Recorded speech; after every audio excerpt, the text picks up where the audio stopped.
So, Ant-Man and the Wasp Quantumania is finally out in theaters and IMAX screens alike, and if you want to know if you should check out the beginning of Phase 5 on a massive screen, well, let's get into it.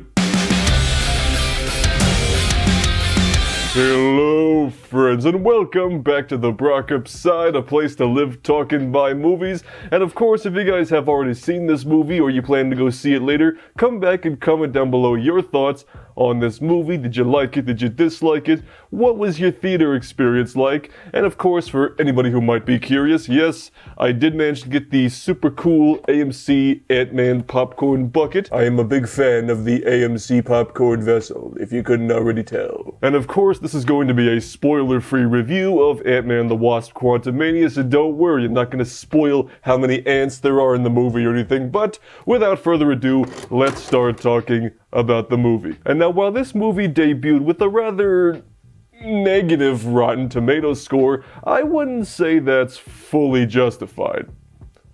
Mainly because this movie is not Thor: Love and Thunder. I really enjoyed seeing Scott and Cassie's relationship throughout this movie, since they are both trying to figure out where to go forward because, well, Scott did lose about 5 years of her life thanks to being stuck in the quantum realm. Their dynamic is definitely the heart of the movie and one of my absolute favorite parts. Of course, we've got Katherine Newton taking over the role of Cassie, and I think she does a pretty good job here. Maybe not an absolute standout, but I do think further down the road she'll really get to shine even more. The quantum realm lends itself to some really fun visuals. Imagine Star Wars with an insectoid, gooey twist to it. Also, there's Bill Murray. Of course, the standout of the movie is Jonathan Majors as Kang the Conqueror, who steals the show when he's properly introduced. Just the way he brings this emotional yet menacing presence to the screen, it is so damn good, you just can't take your eyes off of him. Beyond that, the movie delivers its usual brand of MCU humor. Michelle Pfeiffer and Michael Douglas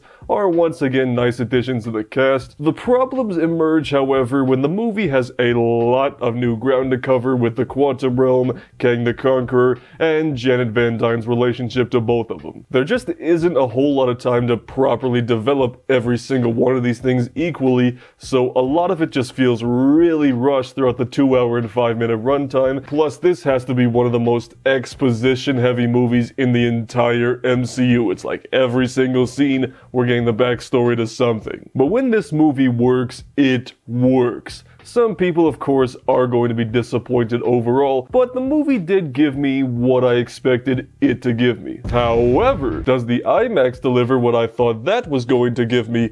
Well, let's get into that next, shall we? First off, I was not able to check it out in IMAX 3D, only the 2D, so I can't comment on that, obviously. I am hoping to see this movie again in 3D within the next few days, and if I do, I might try to do some sort of like YouTube short or something about it. But Quantumania was of course filmed with an IMAX approved camera, the Arri Alexa Mini to be more specific. So it was designed to be seen on a massive screen, which is an important thing to note, which I do with every one of these reviews. The movie does switch from a 2:3:9 and a 1:9:0 aspect ratio on and off throughout the entire movie, so there are times where it does take full advantage of the IMAX screen. I was really kind of hoping for all of the quantum realm sequences, which is the majority of the movie, it would stay in the 1:9:0 aspect ratio, but that was reserved ultimately just for the main action sequences, which does make sense overall. Like the various moments where Paul Rudd grows super big and starts punching buildings again, that part never gets old, especially in the final battle, which, again, I won't go into spoiler details for you there, but that was really cool in IMAX though. Naturally, this is a VFX heavy movie, which is perfect to see on a large premium format, and I was really able to admire the art direction of the quantum realm itself. I loved its mixture of Star Wars, Lost in Space, and flubber. The skies especially looked amazing and did a lot of the heavy lifting when it came to the immersion in IMAX. Although when we come to this city where Kang's lair, for lack of a better term, is located, I couldn't help but notice after a little while, it took me a second to figure this out, but I was like, hey, why does Kang live on freaking Coruscant? I mean, don't get me wrong, Coruscant is a really cool location in the Star Wars universe that I hope we get to revisit properly one day, but you know, maybe felt just a little out of place in the MCU. Do you think Kang would have been granted the rank of Jedi Master? Comment down below. It is a Marvel movie after all, so there are going to be plenty of shots that are basically just the actors standing in front of a blue screen with nothing really interesting going on. The IMAX does zero favors to those moments. And some people online have complained about MODOK's design in this movie, which I think overall, I think it's fine, but, you know, there are a couple moments where the CGI floating head thing did look a little wonky in some parts. For those visual shortcomings, however, IMAX's 6-track sound system definitely compensates for it, but that's mainly thanks to Christoph Beck's really cool score for this movie. Brownie points to you, sir. And just one quick side note before we wrap up here, Scott Lang's autobiography in the movie is a very real book that is going to be published in September, and I, for one, can't wait to read that.